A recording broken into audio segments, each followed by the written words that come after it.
सिद्धि की शादी के बाद वो ससुराल चली जाती है। पीछे रह जाती है भाभी रानी। सिद्धि के ससुराल जाते ही भाभी कहती है, अरे वाह जी वाह, सारे कपड़े मेरे। हाय रे पैंट, अरे वाह वाह, मजा आ जाएगा। अरे ये सिद्धि की अलमारी के सामने खड़े होकर क्या बड़बड़ा रही है? जाकर देख मेहमानों को विदाई की मिठाई मिली कि नहीं। अब हाँ माँ जी, क्यों नहीं, लेकिन पहले कपड़े तो बदल लूं। अब रानी आ जाती है सिद्धि के उन कपड़ों में जो वो ससुराल जाने से पहले घर छोड़ जाती है। अरे रानी, कुछ दिन रुक जाती। अरे ये तो सिद्धि बिटिया को मैंने ही दिया था, बड़ा ही फबता था उस पर, तुझ पर तो कुछ खास नहीं लग रहा। अब वो ना मेरे सारे कपड़े गीले थे तो सोचा पहन लूं। वैसे भी सिद्धि को कौन सा दिन पुराने आउटडेटेड कपड़ों को पहनना है। वैसे भी ये सूट तो मैंने तभी पहना था, वैसे खास है भी नहीं ये। हाँ ठीक है, लेकिन ना मेरी सिद्धि पर तो जमता था। सारे मेहमान चले जाते हैं और सिद्धि ससुराल से मायके पहली बार आती है। अपना घर, अपना कमरा, अपनी अलमारी। ये बोलकर जैसे ही सिद्धि अलमारी खोलती है तो सामने उसके कपड़ों की जगह कुछ और ही रखा होता है। माँ, जरा कमरे में तो आना। सास और रानी वहां पहुंच जाते हैं। रानी ने पहनी होती है सिद्धि की जींस और टी शर्ट। अरे भाभी, ये क्या? ये तो मेरी बड़ी ही महंगी टी शर्ट है, इसे आपने घर में क्यों पहनी है?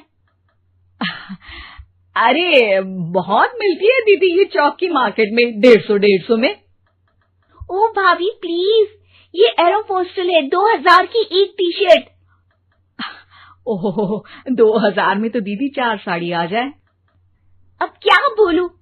भाभी, ये मेरी अलमारी में छोटू के कपड़े, तो मेरे कपड़े कहाँ हैं? मेरी अलमारी में? अब दीदी आपको कौन से पुराने कपड़े पहनने थे?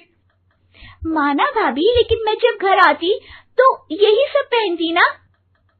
अरे तुम तो बड़ी कंजूस हो दीदी। खैर, वक्त आता है जब सिद्धि ससुराल के लिए रवाना हो रही होती है।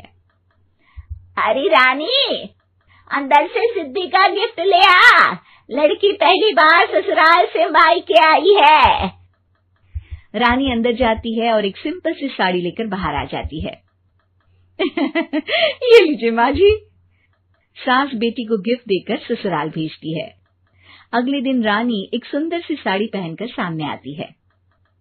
अरे रानी, ये तो वो साड़ी है जो मैंने सिद्धि को देने के लिए दी थी जब वो ससुराल ले जाती, लेकिन ये तूने कैसे पहन ली? अरे माँ जी, ये साड़ी तो मुझे बहुत पहले से ही पसंद थी, लेकिन चिंता ना करिए, मैंने सिद्धि के लिए भी अच्छी सी साड़ी दी है। हाँ।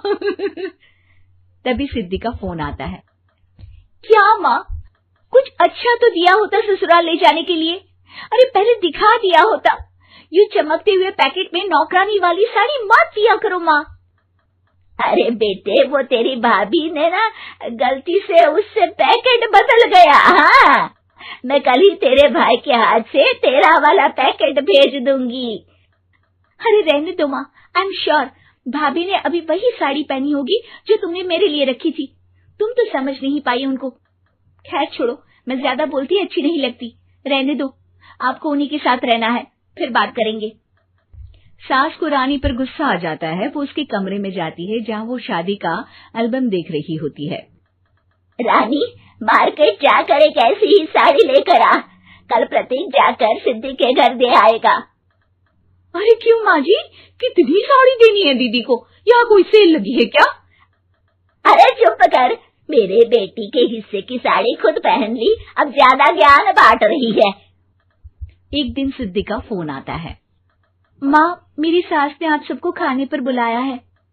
सारे लोग सिद्धि के ससुराल पहुंचते हैं। खाना खाकर वो लोग निकल रहे होते हैं कि सिद्धि की सास सभी को गिफ्ट देती है। अरे बहन जी, बेटी के घर का खाना खा लिया, यही बहुत है जो आप ऊपर से गिफ्ट भी दे रही है। अरे बहन जी, आप भी कहाँ इन बातों पर विश्वास कर रही हैं। सास सभी को गिफ्ट देती है, लेकिन रानी को जो साड़ी देती है वो अजीब सी हरे रंग की लाल रंग के बड़ी छाप वाली होती है। अरे छी, ये कौन पहनेगा? सासू माँ को तो जरी वाली इतनी सुंदर, और मेरे लिए ये नौकरानी वाली।